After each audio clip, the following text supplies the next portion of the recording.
Disco X on the line, just as I suspected. No one really gets over me. I'm unaffected. Why would you try to ever put me second? You're just another groupie to me.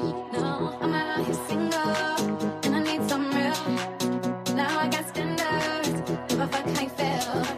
I'm out here single, tell me what's the deal. Now I got standards, give a fuck how you feel.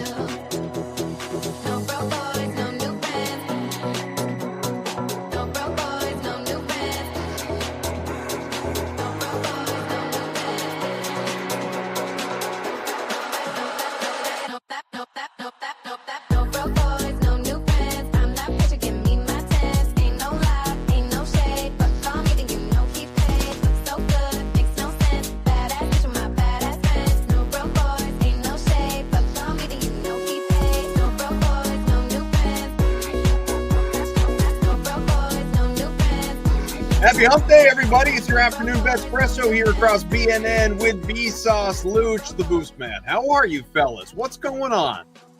Oh, it's so good. Happy Hump Day. Ready to talk some football. We're so fucking close. Week 0 right here. Football, golf, everything. Luch, how you doing? Can't believe the calendar says August 26th. Just wild. We're almost in September. It's about to get nutty, as if it's not already. Good times in sports right now. Vibes are high. College football breaking down that door, NFL right behind it. Of course, we got some end of the regular season MLB and whatnot, but I think everyone's kind of slowly putting a lot of that on the back burner. Maybe some of us. Not all of us there, Luch. Some of us still system betting on a daily basis and getting robbed of home run bets on a just the nightly run basis. I'm on when it comes to betting home runs. It is, and it's always, I'm not just going to blindly go back to a guy because, he got me yesterday, I'm going to go back to him today. But, man, that's the run I'm on. I'll take Pete Alonso. He doesn't homer. He homers the next day. I'll take Kyle Schwarber yesterday, already homered today. I'm on Rafael Devers today. He won't do anything. But we'll see.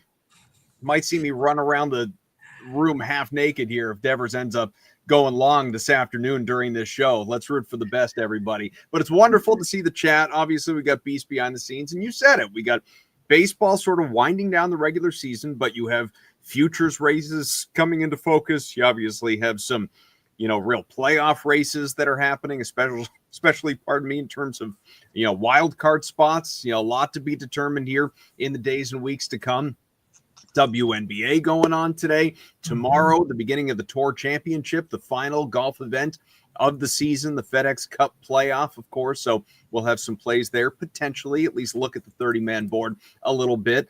NFL, there's just news every single day as it relates to injuries, starting jobs. The final preseason games are coming, and then we'll have that little gap, and then boom, regular season, and it will truly be nonstop real football. But guys, real football is coming. Week 0 is obviously Saturday, but even before that, you've got roughly 30 games between tomorrow and Friday across FCS. I know not everyone is excited about lesser college football. It is, of course, the second division of college football, but it's still real football that counts, that matters, and that some of you out there, some of you pointing right at you, some of you out there were longing for during the World Cup. And so here we are. Hey, we all watched the preseason, right? We all watched the Hall of Fame game with keen eyes and stuff like that. What, a little FCS football is going to kill us now? We're going to turn our nose up at FCS football? Absolutely fucking not. And I'm not even a college football guy. But at this point of the year, I'm a football guy, period. That's it. End of sentence. Luch, what about you? Hashtag football guy. Actually, I cover high school football on the side. I used to do it full time. Years ago. So Friday's opening week here in Eastern Pennsylvania. So I'm getting out to a game. Be a good time. Football at its freaking purest, man, right? Like the bands are going. There's some good football, just like 40 run plays for each team, maybe a little triple option depending on who you're watching. The vibes are high here in PA. We're almost at that like cool fall weather where it hits you in the face and you're like, yeah, we're here. But just quickly circling back to baseball, the way you sold that to me made it sound like you're just having so much fun, Boost, man. I'm doing it. Whether or not I'm having fun, I'm doing it. Yeah, I've toned it down a little bit. I have an article I'm putting together for tomorrow. So Definitely starting to flip around my exposures to, what sports I'm looking at here, just kind of getting ready, logging a shit ton of best ball drafts like the sicko that I am. I actually totally forgot I had one tiny futures bet in that is like outside chance of making some noise. I have Jesus Luzardo to lead the MLB in Ks. He's 22. I think he's fourth in the league, 22 out of first coming into today. Of course, you got the Miz and some other guys that are unbelievable ahead of him. So I think my chances are pretty much shit. But still, I totally forgot I had the ticket. It was 60-1. So at least I have something to kind of root for a backdoor here the last 4 weeks or so. Absolutely. I mean, can you guys imagine though being the guy that bet Cal Raleigh in the game right before the 3 home run game just to watch him home run in his next 4 at bats? I mean, am I talking about guys in the next day theory? His next 4 at bats is what happened. Nuts. Can you imagine being the guy who took him the day before, or to have him sell your parlay the day before that happens? My God, man, I know a lot of people really high on him today. I didn't invest in him, but a lot of he was on my short list. Basically, the only reason this is again slave to the boost, complete and total sucker. The only reason I bet home runs at all is not because I enjoy it or I need the rush or it's exhilarating. No, it's because there's a boost. That's the only reason. It's the only reason I ever invest in a home run is because there's a boost. I invested in 3 yesterday. Why? I had 3 boosts. It's the only reason why. So today, 1 bullet. That's it. And I had a short list. It was Devers, Alonso, Raleigh, and Robert. Those were the 4 guys that I was thinking about, and I landed on Devers, which means at least one of them is going to go deep, and it won't be the one that I invested in. That's for damn sure. Adam, how much of the fact that Devers was playing early influenced your decision into playing that? Because I don't know. I feel like for me, sometimes I get caught up in that. It's like I'll have some extra money to play around with later on in the day then. And then sometimes you end up taking something maybe you shouldn't have, or maybe using a boost on something that you shouldn't have. Maybe that's just me.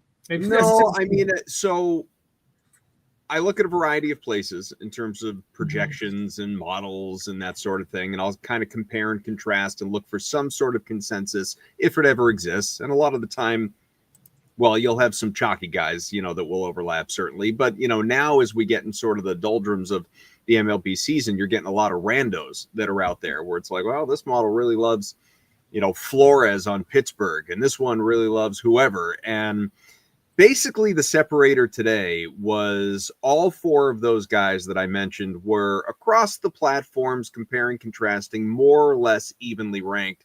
And so I didn't really care at all about the time of day because it's not like, if Devers goes deep for the $25 I've got on him, boosted to roughly 10-1, and he gets me the 250 back or whatever it is.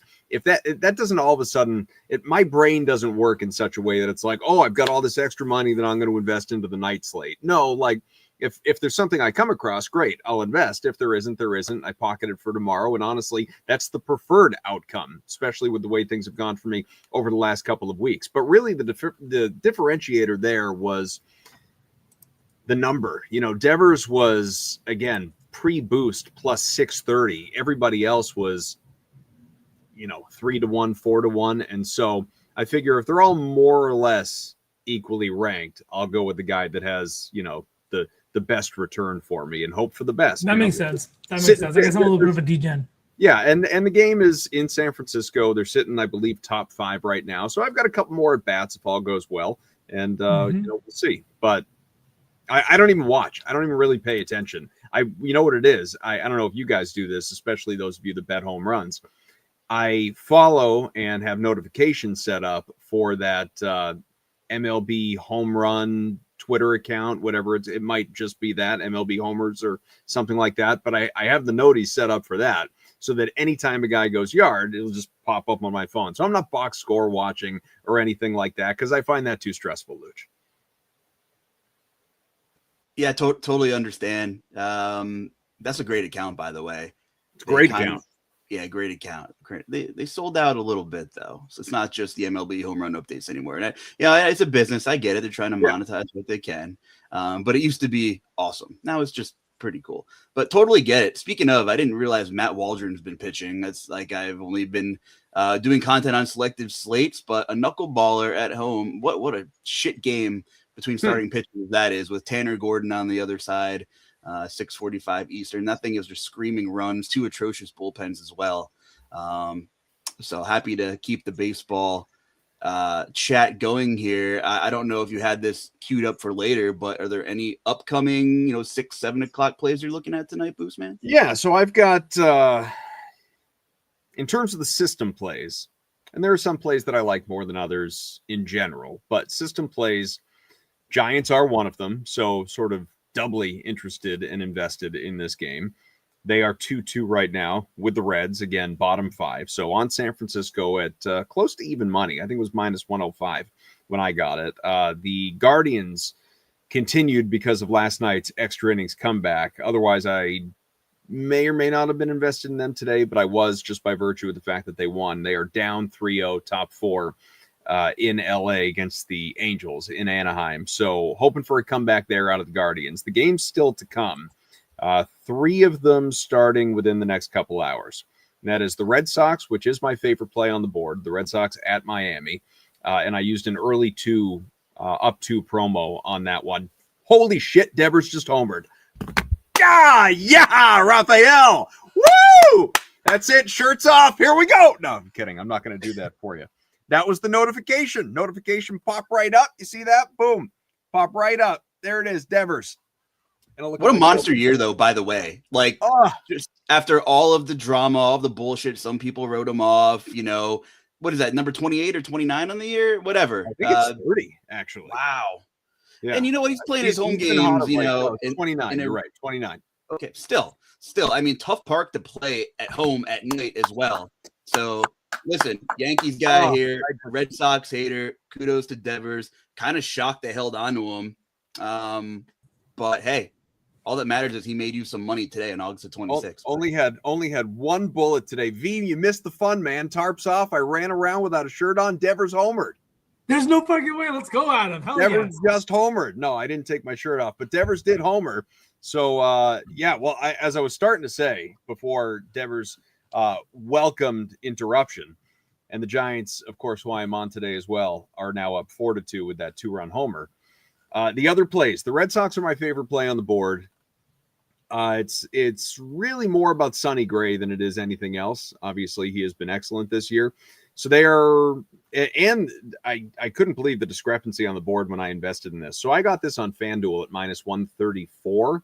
And at the same time, it was priced at like minus 160 on some other books. It was a weird range. So anyway, Boston, obviously with the winning streak, I jumped on the Red Sox and I was starting to say before the Devers homer, used an early to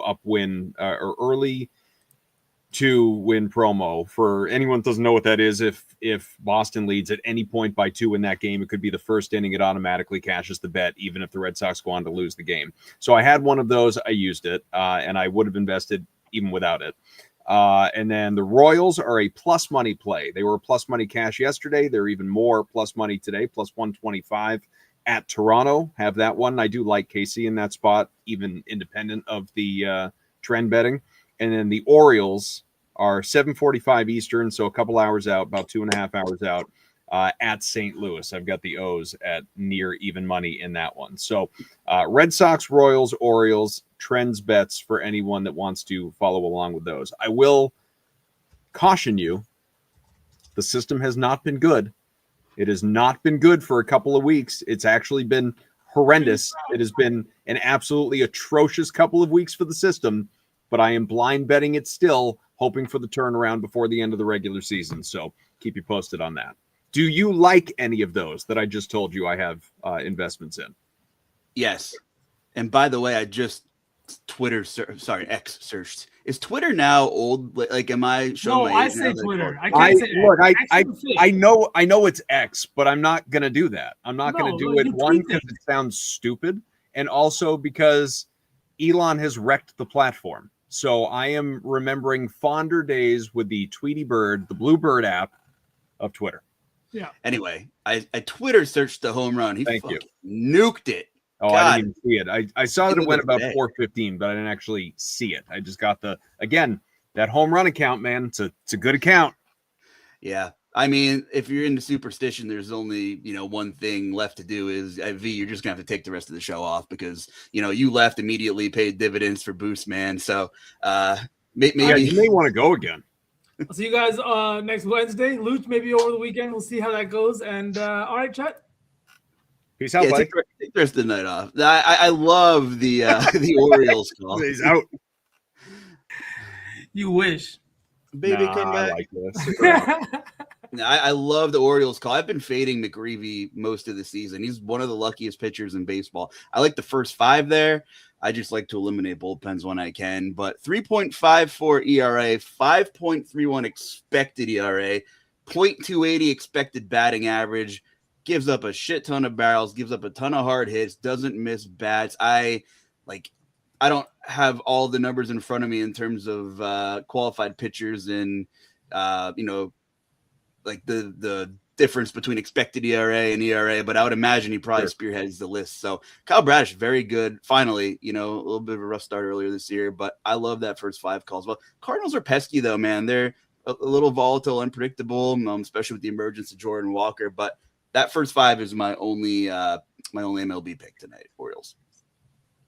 I kind of like that too. I was looking at Pete Alonso in that game. He's been on absolute fire too. Like just on the subject of baseball bets, he's been really good as of late. Like you said, McGreevy's given up a ton of barrels, a ton of hard contact, and that's exactly the kind of spot.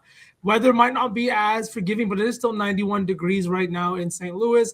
Winds are blowing from left to right. I don't think that it's going to hinder home runs. It might not add to it, but like I said, Pete's been absolutely nuking the ball, hitting the ball 400 feet at times. I wouldn't be surprised to see him go deep one more time here against what's his name here? Sorry, McGreevy. Yeah, I told you he was on my short list of 4, so I do like Alonso. I just only had the boost for 1 bullet, and I'm glad. So why don't we just, Luch, is there anything else you have on the baseball diamond? I can talk a couple of my home run bets. We can get that out of the way then. Go for it. Knock him out. Yeah, I'm looking at that White Sox game. Miguel Vargas at plus 310. The guy is incredibly due, and they're getting the Rangers today up at home. The White Sox are a lot better than anybody expected, 69 and 63 this year. They've got some pretty big hitters in that lineup, and that's just outside of the South Side Samurai and Murakami. Vargas has been really good. Grichuk has been really good when he's in the lineup. Both Brandon and Colson Montgomery. Brandon Montgomery just hit a home run last night. But I'm looking at Vargas. He's got 29 home runs this year. And like I said, tonight he's going up against Gore on the mound. He's getting a lefty, and this is just one of those things where he absolutely crushes left-hand pitching. 12 of his home runs have come against lefties, a 269 batting average. His hard hit rate jumps. His barrel rate jumps up. And like I said, he's been incredibly due. He's kind of hitting the ball really hard. It's not leaving the ballpark. Weather in Chicago, too, does look nice. And this is one of the smallest outfields in all of baseball. So give me Miguel Vargas at plus 310. And one other one I'm looking at right here, and that's in that Athletics game. I love this ballpark. There's only going to be so many games left here.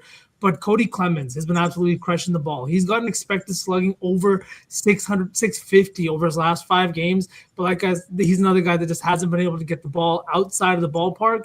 That's something that happens probably too often here at this ballpark at Sutter Health Park. And on the mound, you're getting Ginn, who just hasn't really been good this year. He's a right-handed pitcher, and that's exactly what Clemens has been crushing. He's a lefty that's been crushing right-handed pitching this season, and like I said, I think he finally gets one over the fence. He's really, really due. 16 of his home runs have come against right-handed pitching, 233 batting average, but his barrel rate and his hard hit rate both jump against right-handed pitching. So, yeah, give me Clemens, give me Vargas, both to go yard tonight. I'm getting Clemens here at plus 330, 320. Best line is what I'm seeing right now. Really like that Clemens call. Just really kind of a late bloomer, 30 years old, elite exit velocity, barrel rate, hard hit rate, both through the roof. Just mashing the baseball. Really pleasant surprise for the Twins. And, there are some guys that just figure it out a little bit later in baseball. Mm-hmm. It's such a funny sport. And Clemens might be one. He's never going to hit for average, but the fact that he's giving you such great power, especially, against righties, is pretty awesome. Yeah, and in a ballpark like this, that's exactly what you want, right? He might not make contact all the time, but as long as he makes some hard contact once, he can cash this line. The HRR is also in a good spot for both of these guys, too, if you do want to take that, even with Clemens, because he does bat later in the order, so you won't be getting a 2.5 line here, even in this ballpark, if you want to be safe. But I've been betting a ton of home runs this year. Looking at some of his career numbers, I had kind of forgotten about the Philadelphia Cody Clemens era. Obviously, it wasn't terrible. You just said that, and That's threw me for a loop. Holy shit. Yeah. Kind of a fan favorite. Yeah. The fans here, they wanted him to succeed. No. They wanted him to do well, and it, they're just kind of lacking another power bat or two, and he could have been the guy. It's just, I don't know. I think the Phillies, well, just kind of switching topics here. Whatever has been going on with Zach Wheeler the last couple of starts hasn't been good, but I still, the Phillies have been hotter than hell. They're a team that nobody should want to see in September, October, as long as Wheeler's right. But even so, with Luzardo and Christopher Sanchez in a small series, I mean, God, if they had one more right-handed bat, I would feel a little bit better about the Phillies. But they've been, after quite a lull right after the All-Star break, they have totally done a 180 again, and they're hot right now. Got our guy Biz in the chat, as well as Austin, and obviously McNeese, who is sitting here behind the scenes making the show possible. Also, Garrett, Martinez, and Owen, and Stifler, and you name it. You guys are here hanging out. We appreciate you. Almost halfway home here on this program already with a lot of baseball talk to begin things. Before we move to football, we're sort of like, just amping up, getting ready, paving the way for all things football and golf. I don't imagine, Luch, this is going to be your area necessarily, but V, I'd be shocked if you don't have at least a couple of W plays for us tonight on this light 2-gamer. Couple of interesting games tonight. You got Golden State Valkyries coming off of that win against the Minnesota Lynx. That was a pretty big deal. Now they've got the Connecticut Sun. Big spread, 13.5 points. We're closing in on the FIBA World Cup, Women's World Cup coming up. So there's going to be a little bit of a break here. Teams are playing till the end of the month. I wouldn't be surprised if this one has got a little bit weird in terms of people sitting because of the blowout. So I did kind of avoid that one. We're seeing a really low total too at 151.5. Like that's the equivalent, I would say, of a total in the 195, 196 area for an NBA regular season game, which is kind of insane. Obviously, sometimes in the playoffs, we've seen things like that. But this Tempo and this Storm game, two bad teams, right? But two bad teams with good rosters and some really good players on both sides. I really think that the Seattle Storm are geared up to have a successful future. Dominique Malonga, Asia Pham has been fantastic, but Malonga has just been kind of dominant down low. I continue to bet her. She has been really good. She's missed her points and rebounds line in 2 of her last 3, but it has hit in 4 of her last 6. She is seeing a lot more volume. She's going to be representing the French team at the FIBA World Cup. I feel like maybe she's gearing up a little bit for that, but this is a matchup against the Tempo team where they play really bad defense. They play at a really high pace, and like I said, they're 15th in points allowed, 12th in rebounds allowed, and it's just as bad against the center position. They've not been good down low. You're getting a 29.5 line for Dominique Malonga. The total in this game is sitting at 174.5. And we're seeing the Seattle Storm favored by 6.5 points, despite honestly being the worst team in the WNBA record-wise. The playoffs are locked up. We saw that happen last night when the Wings locked up that last playoff spot. These games really don't mean much, but they're just kind of now it's just trying to get better. Malonga has been on that trajectory for the last year. She is really kind of living up to the expectations. I think the 29.5 points and rebounds line tonight at home is a good spot for her, but that's all I've got in the WNBA. Just 2 weird games, weird totals, right? But yeah, give me Malonga. She's just been so good. She can have 15 rebounds. Got Gerald. V makes a solid point when he's not talking about Celtics or Packers, to be honest. I mean, I try. Maybe, yeah. I mean, the green colored glasses come on and everybody's ears get those, you know what I mean? That's okay. That's okay. I get it. Totally get it. All right. Yeah, that's in the W. Anyone have anything golf before we really dive into all things football? Tour Championship, of course, trying to cement who is going to ultimately be declared the best golfer of the season. You got Wyndham Clark coming off of a near collapse, but won the BMW with Rory right up his tailpipe there, trying to take that thing away. But, Clark, good on him for, I don't know about hanging on, but escaping anyway. And Scotty Scheffler, who started a little bit slow, obviously, in that tournament, did rally for, a strong finish. Still wasn't in range of winning it, but some good momentum maybe going into this tournament here. And again, just a 30-person field. Scotty is, again, shop it around, but ballpark plus 350 top of the board, which seems like, still a pretty high value number as far as I'm concerned when you consider this is not 120 people. This is 30 people. He needs to beat 29 others. There's some real value in that as far as I see with Scotty. But if you did want to go down the board just a hair, who do we trust, Luch? Nobody. Do not trust anybody. That being said, also the odds are pretty bad. I mean, 30 golfer field, it's like the worst tournament to bet. That being said, and like you, I also like pain, and I maybe the definition of insanity is doing the same thing over and over. That's what they try to tell me, but I am betting Patrick Cantlay again this week. Yep. Bet him last week. Not only that, I bet him with 3 places, so we hit the places, which was good. But he was my one and done pick, and that was a pretty wild ride for me. It was my first year doing the one and done. I did the Pat Mayo Cup. There was like 5,000 entries. You can have up to 10 entries in it. I threw a single bullet in. Had a really good year. Ended up finishing top 50. But it was so jumbled in the leaderboard that if Patrick Cantlay would have won, it would have grossed me 5 figures. So he finished solo second. Put a ball in the water on the back 9 for no apparent reason. Couldn't putt for shit. Like it was bad. I let my wife in on that little sweat I had because it was significant. Usually, every to each their own. But we were watching golf. She kept and Cantlay kept missing 6-footer, 7-footer, 7-footer, and she's just like, "How does he keep missing those?" I'm like, "I have no fucking idea." I could have threw you out there and you would have hit half of them, and he didn't. So not only did he double a par, was it a par 3 or par 4? Put the ball in the water, lost a bajillion strokes putting, solo second. Gut-wrenching. The guy hasn't won in what feels like a millennium. That being said, he's been so consistently good. He was toward the top of the field, without looking, if not led the field in tee to green, approach, everything. The entire game, absolutely clicking. Advanced numbers through the roof, every major metric, which tells you how bad the putting was. He lost strokes putting and finished solo second in an extremely talented field. I'm doing it again. I'm going for it. I know you hate that with how you opened the show, and I'm not going back to him, right? I'm going back to him, Boost Man. I can't pass it up. So I'm going back to Patrick Cantlay. He is playing really well. He's just such a painful watch because I think objectively he takes the longest on tour to hit the ball. And he wiggles his feet and he keeps wiggling his feet and just lines like it's ridiculous. He's probably a nightmare to play with, I'm sure.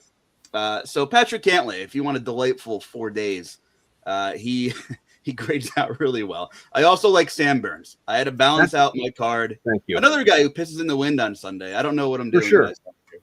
No, so Sam Burns was the guy I was going to shout out. That, and I haven't placed anything yet. I'm still in the thinking phase of all of this and doing my research and reading some articles because I am not the golf handicapper that a lot of people are. So I like to know what people are doing.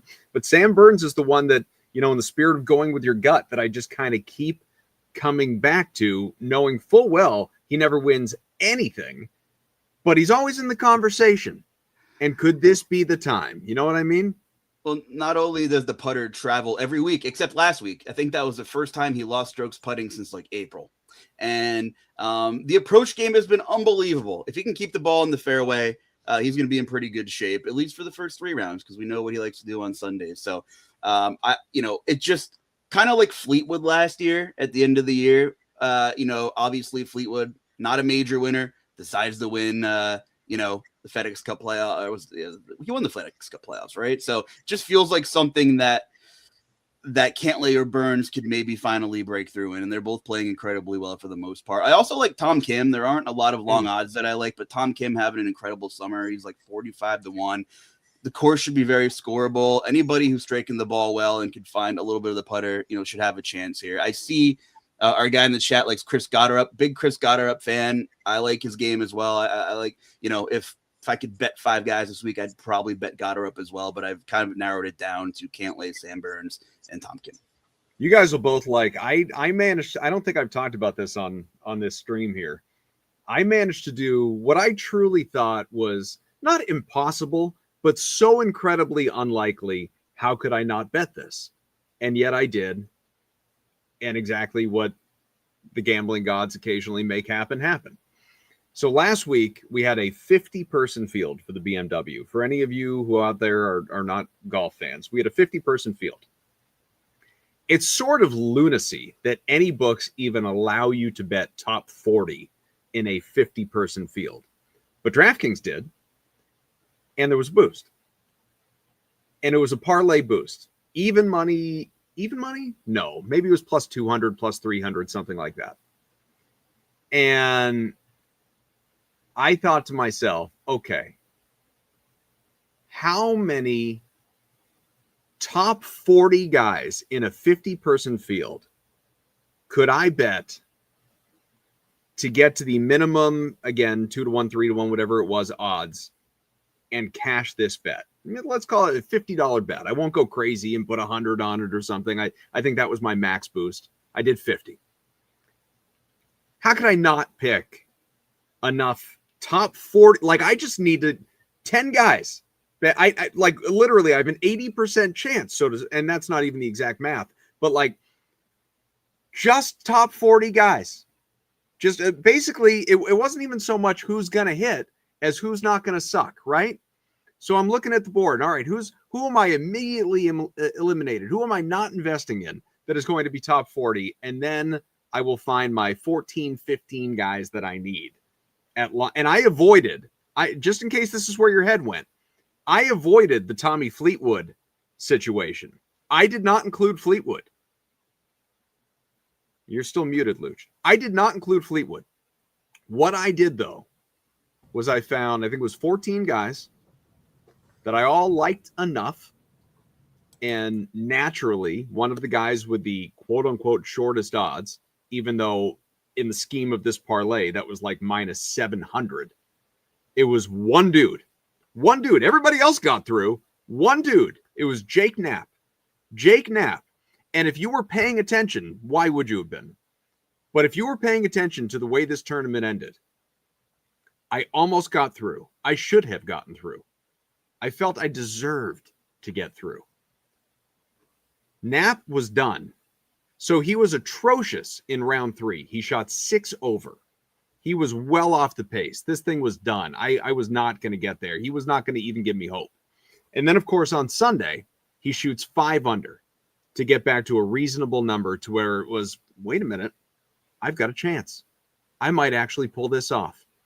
He's in the clubhouse, and he's sitting T41. And I'm looking at the math, and I'm saying, what does he need to do to get to T40? And there are 2 guys that are still on the course. It was Alex Noren and some other guy I can't remember. He's not relevant to this. He finishes up, basically pars out over the last however many holes, finishes T37. That was the difference. T37, T41. I needed one of these guys to slip up so that I could jump up to T40 and with ties make it. And Alex Noren was there for me. He was T41. He was going to be the one that saved my ass. And then what does he do on hole 18? Birdies. He birdies on 18 to jump from T41 to T37, moving me out of T40 range back down to T41, and Knapp doesn't get through. And I honestly did not think it was possible to lose this bet, to not identify 14 guys who just have to finish somewhere in the top 40 of a 50-person field. That's like taking, and I've been on the wrong side of this before, I don't know how many times too.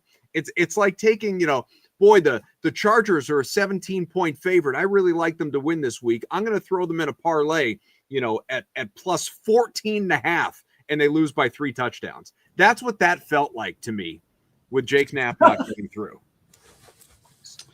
Yeah, Adam's revenge arc right there. That was it. That's what we're gonna point to in the future when he's taking over the city of Boston. Yeah. And holding Luch. Holding people hostage in a bank looking for my Jake Knapp money.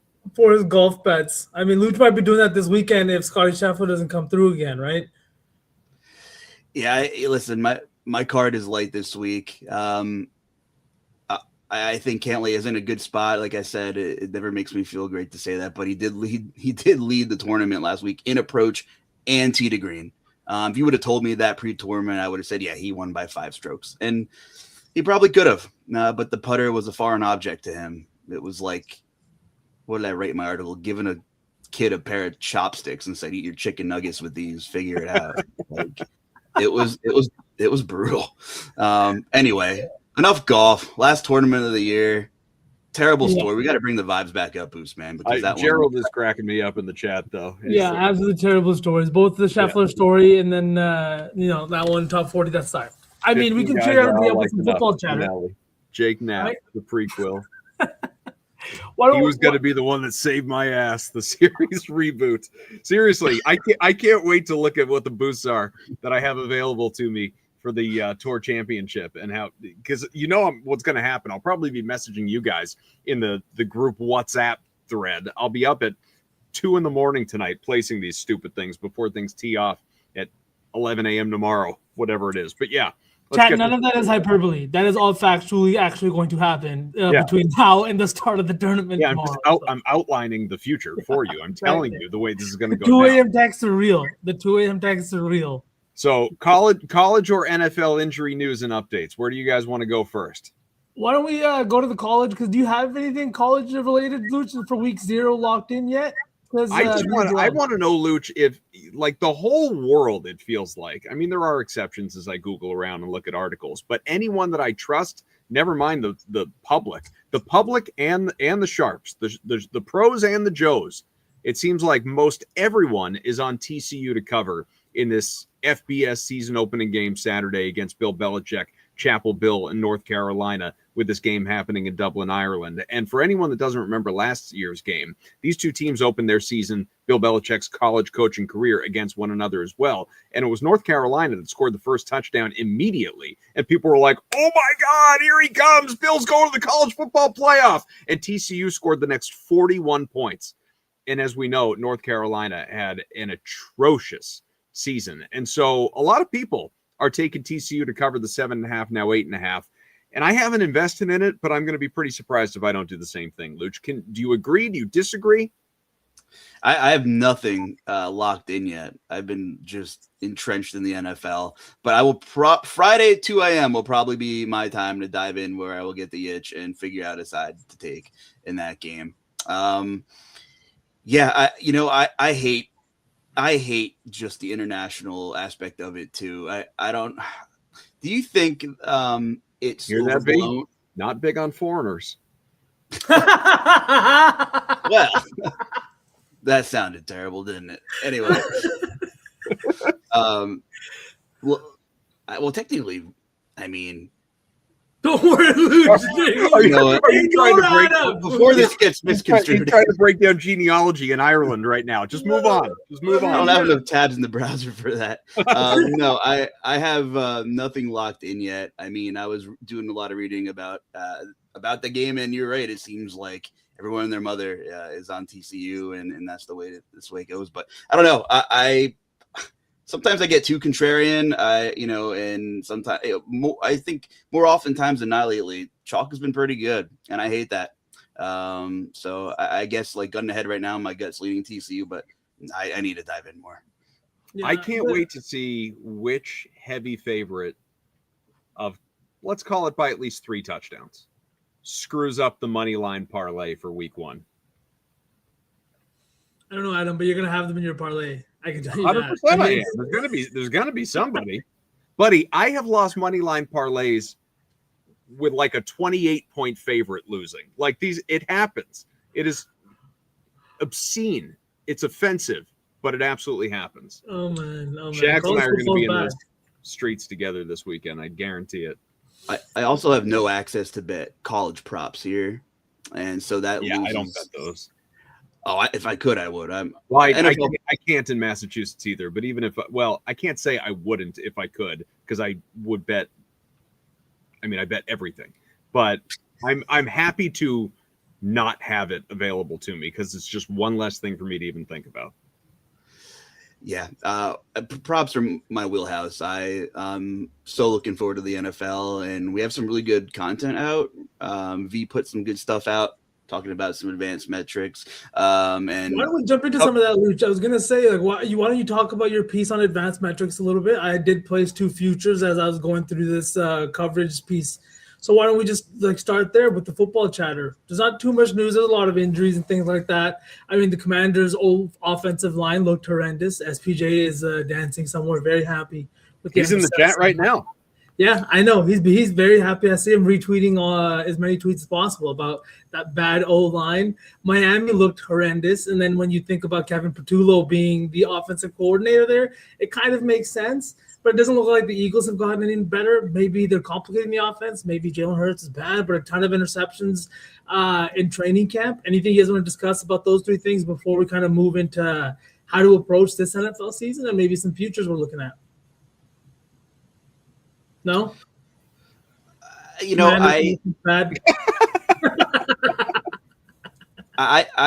Eagles offense is a big question mark, obviously. I don't think it could get worse than it was last season. I know the lazy take is, well, you take A.J. Brown out of the equation. He was barely a threat, a shell of himself last year for whatever reason it was. Just 1,000 yards out of lineup, no big deal. No big deal. Mekhi Lemon, super slow start to camp, finally practiced. He's been used mostly in wide receiver 3 sets. I think his role will grow, but Dontavian Wicks is kind of looking like at least an early season last round dart throw, especially in like best ball drafts right now. So yeah, there's a lot going on.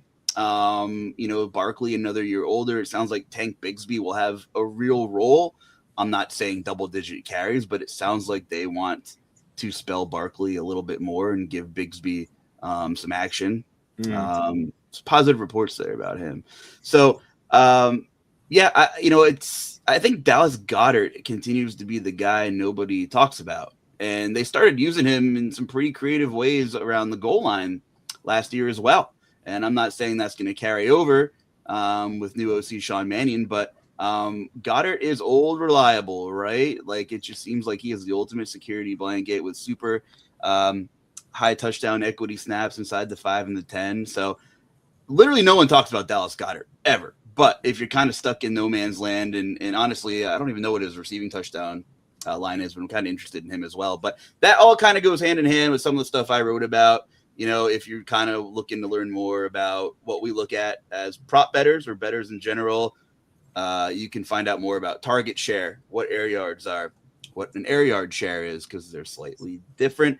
Some really cool stuff when it comes to yards before and after contact and how you can kind of, gauge how good someone's offensive line is. For example, last year, Ashton Genty was getting crushed behind the line of scrimmage at a historic rate.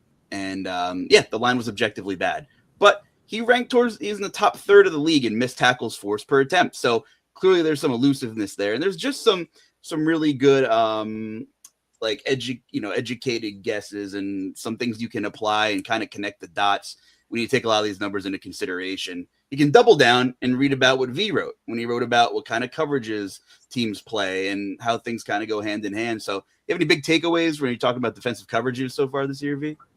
Kind of, yeah. Honestly, I was looking at is teams and their schedules and what kind of we're looking at going forward. So what I broke down is defensive coverages, right? Mainly man versus zone coverages and how we can attack this. Obviously, within each one, there's different schemes, there's different packages, but I kind of break down what it's like to look at a defense and look at the different formations that defenses are running and the importance of different sides of the ball. I kind of highlighted teams that will play a ton of man coverage this season and teams that will play a ton of zone coverage. Obviously, this year we have seen a ton of turnover in terms of head coaches and offensive and defensive coordinators. So there will be some changes. All these numbers is of 2025, but I found it something to be that really opened up how I bet on football last season, kind of taking into account why some guys that looked so good some weeks would kind of look neutralized other weeks. And when you start looking deeper into these defenses and not just the kind of people or the star players that are out there or the really good DBs or the one-on-one matchups, but the kind of coverages that they're running, you kind of see that there are certain receivers and certain quarterbacks that really thrive against certain coverages. For example here, Puka Nacua is kind of an anomaly, so I won't really talk about him, but he is great against both man and zone, but significantly better against man. He had 393 yards, an 81% catch rate, and 147 QB rating when targeted. That's absolutely bonkers. And in a league today where every defense is mainly playing zone coverages, it's really important to highlight the teams that are playing a majority, or not a majority, I should say, a high rate of man coverage. Because there's a few things that you need to run a good man and a few things you need to run a good zone. I kind of break that stuff down. And then I took two bets just as I was diving into all of this. Two futures really stood out to me, and I'll break those down real quick. First, T. Higgins, 1,000 yards, regular season receiving yards. At plus 135 here, I do like the value. I think this is a spot where you can ladder it up a little bit. The line, I think, is sitting at 985 and a half, or around the 990 range. So getting him at plus 135 for 1,000 felt really nice. But this is a guy who has 2,000-yard seasons in his career already. He has been plagued by injuries. And not only has he been plagued by injuries, but his star QB has been the same way. Joe Burrow has not been able to stay on the field. And when he is on the field, T. Higgins is averaging close to 70 yards per game. These are also guys that thrive against different kinds of coverages. Jamar Chase struggling is a very relative term, but when you look at his cover, his numbers against man coverage versus zone, it's really, really different. Also, the target rate that T. Higgins saw last season against man coverages was close to 30%. His target rate jumps up, and we know that Zach Taylor is going to run this offense through his two elite wide receivers. He has done that year in and year out. They saw a near 55% target rate last season, and that was without Joe Burrow in the lineup. With Joey in there, he's able to fit tighter windows. He's able to make better plays, and we know that that long ball is always on the table. He was fantastic last season when he was able to be on the field, and I do think that we're going to see more of that this season. He was the third highest graded, according to PFF last season, receiver, not just wide receiver, receiver against man coverage. So these are the kinds of things that stick out to me. And then in the other lane, against zone coverage is someone I'm looking to target, Emeka Egbuka. In his second season, we know what he looked like in those first 5 games. He was wide receiver 3 after 5 weeks in terms of fantasy. The guy was absolutely killer. He was the wide receiver 2. Chris Godwin was dealing with injuries. Now, while I'm not sure exactly if he'll take over wide receiver 1 duties, we do know that Chris Godwin does have a big part in this offense. But with what we saw from Egbuka last season and the way that he kind of just thrived against zone defenses, I don't see why that doesn't kind of extrapolate to this season. He is playing, the Buccaneers actually are playing the 6th highest zone heavy schedule this season, meaning that they're going to play a ton of zone defenses. 9 of the teams that they're going to play this season are running zone at an over 75% rate, which is top 5 in the league. They're going to have a ton of opportunity for Egbuka to go out there and score some touchdowns. He finished with 6 last season. 5 of them came against zone coverages. He's great at finding holes and gaps in the defense, and I think he's going to be able to do that next year with no Mike Evans. We saw his target rate jump up from 17% to 26% with Evans out of the lineup, and that red zone target share is what stuck out to me, going from 16% to 22% with Evans out of the lineup. So, yeah, I'm all over Egbuka. I think he's going to have a ton of touchdowns this season. At A+, I really like that price at plus 150. But yeah, go read the piece. You can find some more bets. I do break down some more guys and some more defenses. And if you have questions about what teams are playing a ton of defense, hit me up. I have all the data. I did the research, and I'm more than happy to share that with anybody. Nice. Look in the chat says, "Look at my man V go." I feel like I just read the piece. I absolutely love football. We've got the audio book of the piece. No, that killer stuff. I read through it. It was much nicer hearing your voice. I like the audio book more. Maybe we got a market for that. Let me tie this in here, Boost Man. I was looking at some air yard stuff, and Ted McMillan is very interesting. Price is high, really nice rookie season. I would say most people are down on Bryce Young or just don't believe in him or the offense in general. I don't know if that's fair. Maybe it is. McMillan ranked 2nd in the NFL in air yard share. It was team's air yard share. They're not an air raid, greatest show on turf type of offense. Sure. But that's significant because if, that kind of can make up for inefficient quarterback play or just lack of passing volume. And I thought that was wild. First in the league in the air yard share, to no surprise, was JSN. 49%, literally half of his team's air yard share, which is unbelievable. So let's tie that into a bit of relative news today. There's been a lot of talk about joint practices, and there are some sharp people and I'm not saying right or wrong, just for conversation's sake, that are banging on the table that joint practices at this point mean more than preseason games. And I find that kind of fascinating. Well, the Panthers had a joint practice today with Houston. And boy, it was ugly. I see V shaking his head. Here's Bryce Young's numbers from today's matchup with Houston. Obviously, arguably the best defense in the league, and I don't know what the argument is right now. 9 for 17, 2 picks, 7 sacks. So, anybody have an opinion on joint practices, versus preseason? Thoughts on the Panthers? Because obviously we have a couple of very fantasy football relevant players in Ted McMillan, who's 3-4 turn guy, and obviously Jonathan Brooks, or the idea of Jonathan Brooks. Sure. Currently 70s ADP wise, that's real draft capital now. So what the hell is this offense going to look like? And what's your panic meter, fellas, after an absolutely atrocious day for Carolina on August 26th? V? Man, just in terms of the practice, I saw that report and I saw everybody kind of reacting to it. And to me, that's the best defense in the league. It's two of the scariest front seven players in the fucking league, in DeAndre Hunter and who's his running mate? Will Anderson. Those guys are absolutely just menacing to one block and then have to go up against that practice. I think that this defense, also we forget Derek Stingley Jr. is out there. They had one of the best secondaries too in the league last season. They also run a ton of disguised coverages, which is something that you don't always see because, like I just said, in terms of coverages, you'll see a lot of elite defenses run a ton of man, but the Houston Texans are kind of an anomaly. They run probably average amount of zone coverage and an average amount of man coverage. They very much blend both sides. They do it very well. I think DeMeco Ryans has a big hand in what they are able to do on defense and the way that defense is run. I'm not putting too much stock in it. I do think the Panthers are going to have a good year. I actually took them to win the division. I might be insane, but to me, this division is kind of wide open. I like Bryce Young. I like the weapons he has. Ted McMillan was when I was looking at futures just right now. So I'm not too panicked. I like the Panthers, but joint practices, I don't know how much they mean, but I do think that certain things kind of mean something. Like so when you look really, really, really bad, or you know what I mean? Like things like that are gonna mean something during the regular season. If you look really, really, really good, I don't put too much stock in that, I would say. You know what I mean?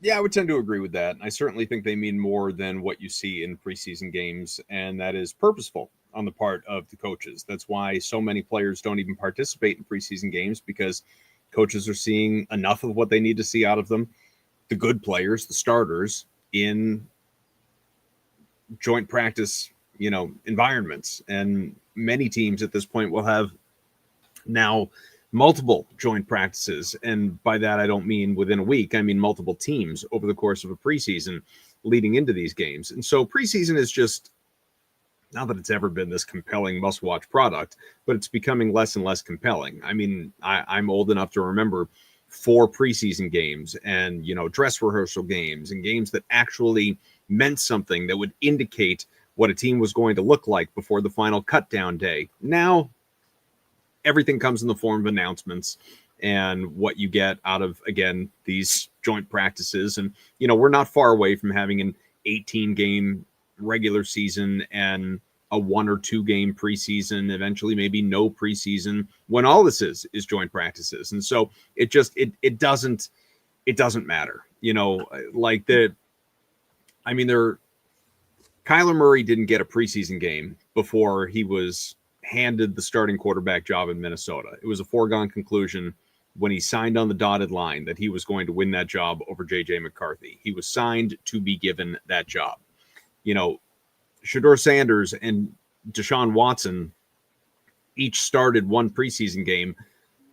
Neither played well in either one of them. Watson marginally outplayed him, at least statistically and to the eye. And Todd Monken didn't even need a third preseason game to say, okay, Watson's our guy. In part because of the way he played, in part because of contract, in part because of, honestly, I would say floor and ceiling, honestly. They're not ready to commit to evaluating Shedeur Sanders. Michael Penix Jr. is not going to play in the third preseason game, and yet Kevin Stefanski in Atlanta has not yet announced the starting quarterback for the Falcons.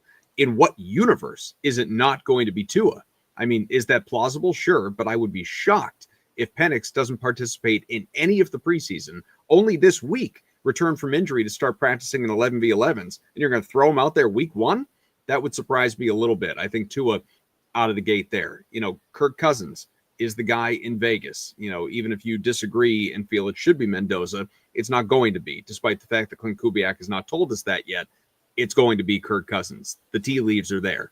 So I just think, ultimately these decisions are made really without much regard for preseason action to begin with. And it's nice to see in some cases a guy get an opportunity like a Jonathan Brooks. I'm very high on Jonathan Brooks. I've been writing about that dude for months back when his ADP was up into the hundreds somewhere.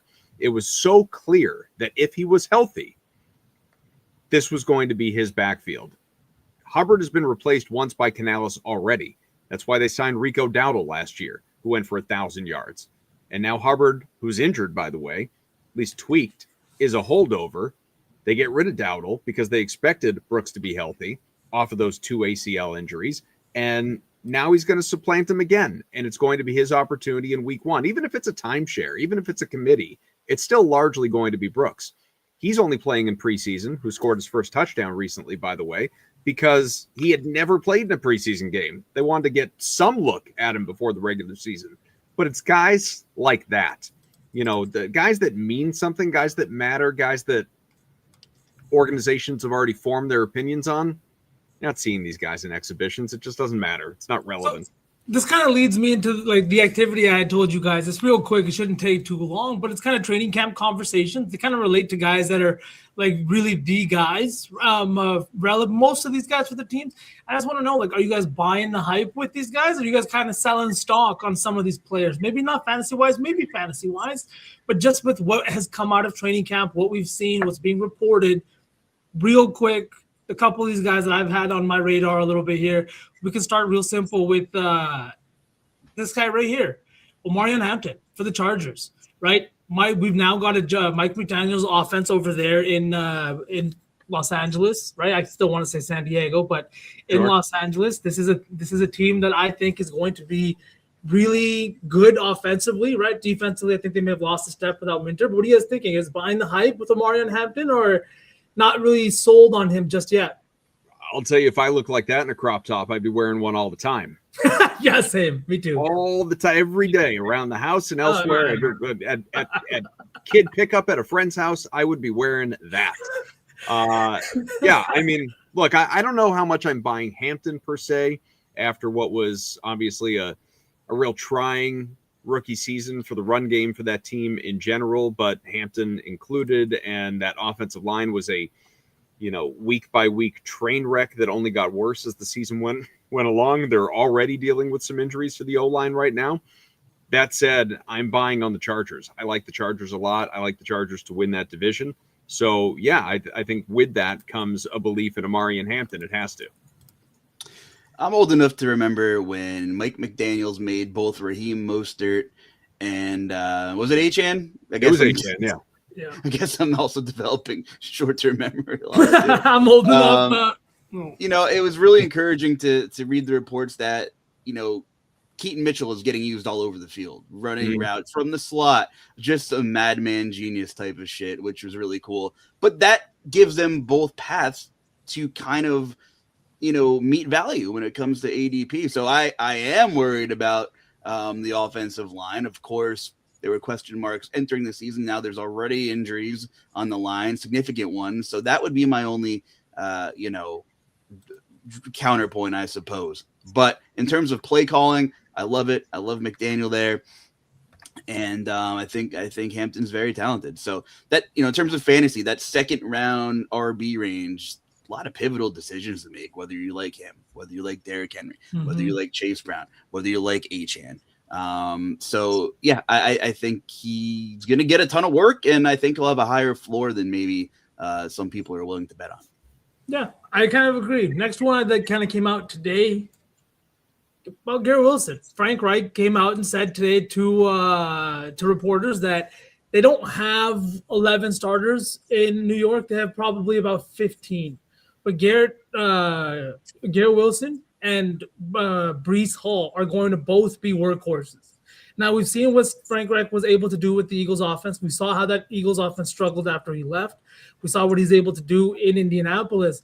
Are we buying the hype with what he's selling us? And are we investing in guys like Garrett Wilson and even maybe a Breece Hall going into fantasy, going into this season, maybe just even our bet slips? Because, I mean, anytime I found any value on any Jets prop last season, it was just burning money. It was burning money. And does that change this season, both with Geno Smith and a new offensive coordinator?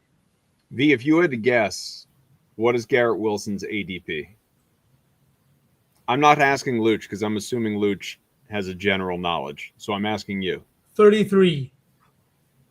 So obviously it ranges, but I am looking at consensus 42 with ESPN at about 36 and Yahoo at 49. Wow. So there's a range depending on the platform that you use, obviously. But Garrett Wilson at a consensus of right around 42 seems optimistic. I understand that Geno Smith should be peppering him. Who else is there in that offense to get excited about? Although there are a couple interesting rookies maybe that could emerge. But off of what we saw from Geno Smith last year, how could anyone believe it's about to be better when he's got, at best, comparable stuff to work with? Mm-hmm. Breece Hall is already dealing with the injury too. And will that linger? Will it not be a problem? We'll see. It's not like he was that elite to begin with anyway. I'm not a buyer in anything Jets. I don't want any part of anyone. Smith, Wilson, Hall. I mean, I could maybe let me see. I'm just looking at some of the ADP real quick on the depth chart there. In terms of late round potential, nobody really. Sadiq, the tight end, he's got an ADP in the 160s.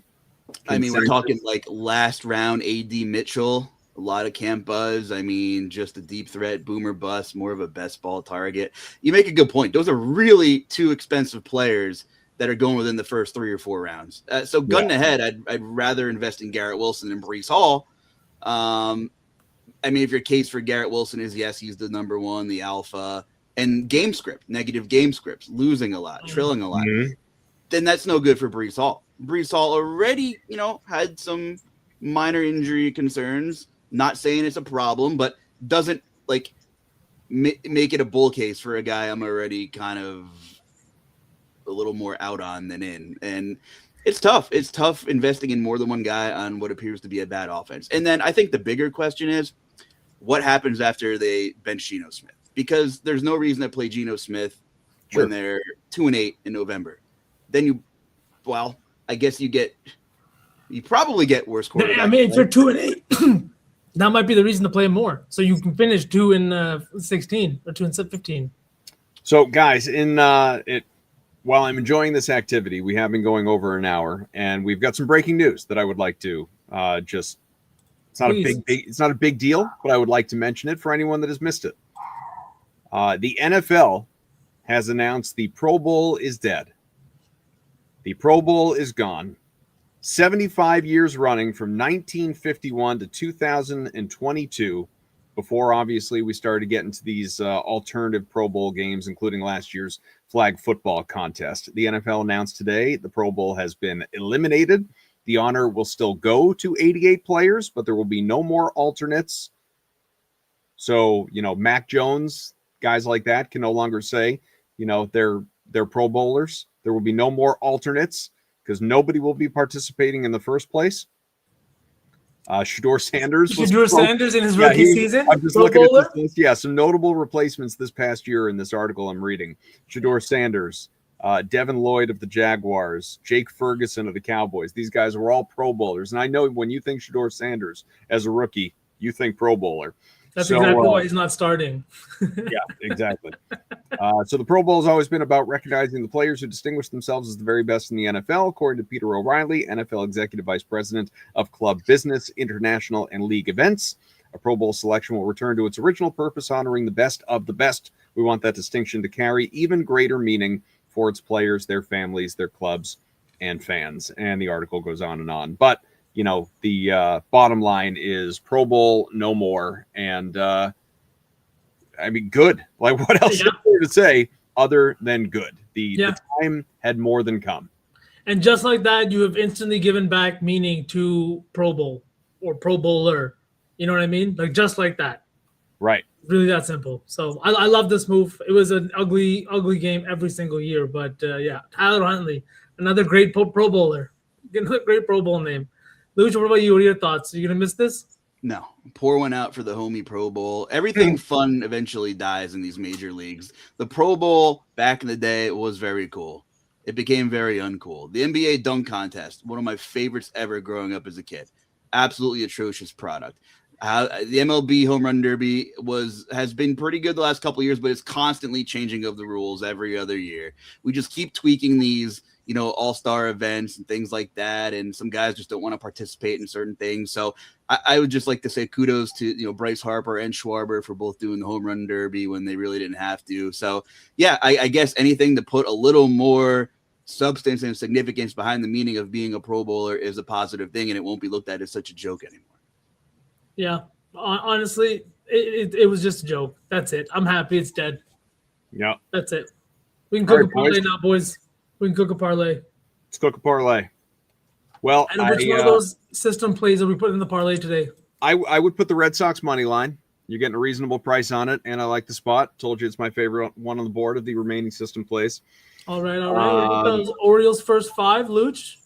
Didn't know if you wanted to do we could do that, or I didn't know if you wanted to do HRR or total bases on Pete Alonso, something like that. You mentioned him. I don't hate Pete, but I like that first five look from you too, Luch. What do you think? Let's take why don't we take him there, and we can take Clemens HRR in the late game. Oof, that's gross. Yeah, HRR, Adam. Come on, little HRR. All right, if you feel like you can trust old Cody. And then do we want to take? I'll lean in with the group. You tell me. Do we want to take Malonga as a fourth leg, or do we want to leave it at 3 legs? I feel like you need to have a W play, don't you? All right, Dominique Malonga over 29.5 points. Let me build this out real quick. Get some odds. Chat. Tap in with us. At some point behind the scenes, Beast turned into Biz. I mean, they're just more. They're the same person, Adam. You haven't noticed yet, but they're the same person. They have been seen in the same place at the same time, golfing with Shags. That is true. We have seen them on camera together now. So I can't believe they're not fantasy teammates just so they could be Bizney and the Beast. feels like a real miss. Oh, that would have been so good, Adam. Stop knee slapping back there, Biz. Bizney in the back in shambles right now. He's pissed. Yeah. Neither one of them were actually a captain. They couldn't have been. No. Where the hell is his first five? Could have made an exception. That should be a fun event on the network next week, by the way, fellas. We're getting some little live draft action, a little banter. Boost, man, who's your squad mate? Boost? PJ. Oh, good team. Good team. Yeah, feeling good about it. You're looking at the favorites right here, though, buddy. Yeah, right here, Adam. This week you're outnumbered, buddy. This week you're outnumbered. Last week they cornered me, Luch. So it's nice to have you here. Yeah. Why can't I find this first five line? Oh, there it is. All right, Orioles on the money line, on the first 5 money line. Red Sox on the money line. Beast is a bunch of losers on the screen. What, Beast isn't going to be on the screen? One of them has to be possible. One of them has to be. Them's is the rules. Got to have it. Got to have it. Why am I blind? Let me ask you this, Boost. While V's cooking up the parlay, I feel like we covered some scenarios with bad quarterbacks and coaches who could be on the hot seat. Sure. So, what alleged backup quarterback do we see first between Fernando Mendoza, Michael Penix, and Shedeur Sanders? It's not Mendoza as much as I would like it to be. I mean, there are people in Cleveland that believe that Shedeur is going to be starting the home opener in week 3. So if you believe that, and I don't know that I do, but if you do, would Tua get replaced just as quickly in Atlanta? Let me, in order to answer this question, let me just quickly pull up the Falcons and Browns schedules. Good call. Because that's relevant. My take was eventually, at some point, Atlanta has to see what they have in Michael Penix. They just have to. The question is, Well, I generally feel the same way about Cleveland and Sanders. Right? Totally. So at Pittsburgh versus Carolina, that's how Atlanta opens in those first two games. I mean, that's a real possible 2-0 start for the Falcons. And obviously you're not making a change if Tua is playing well enough to help you to 2-0. Cleveland begins at Jacksonville, at Tampa. Yeah. I mean, not great, not horrible, generally ugly games in general. And again, both on the road.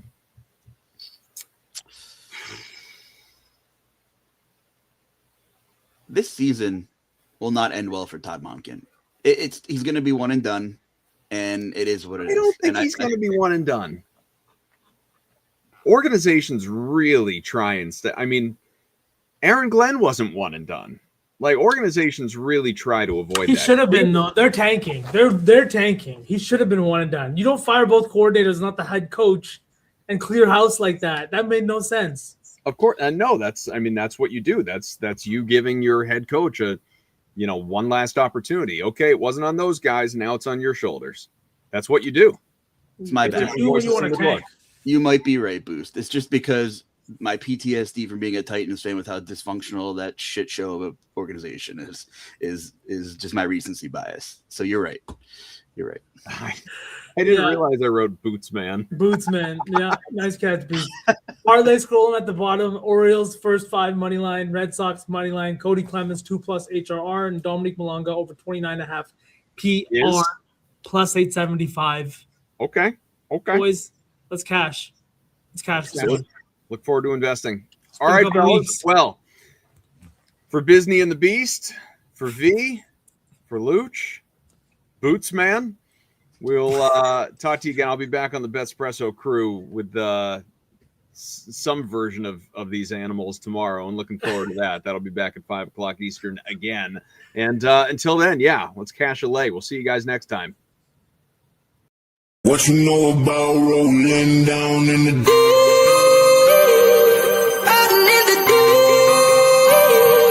down in the Now I know y'all be loving this shit right here. Rolling. What you gonna do? Rolling. What you gonna do? In the rolling. What you gonna do? Right, y'all be loving this shit. What you know about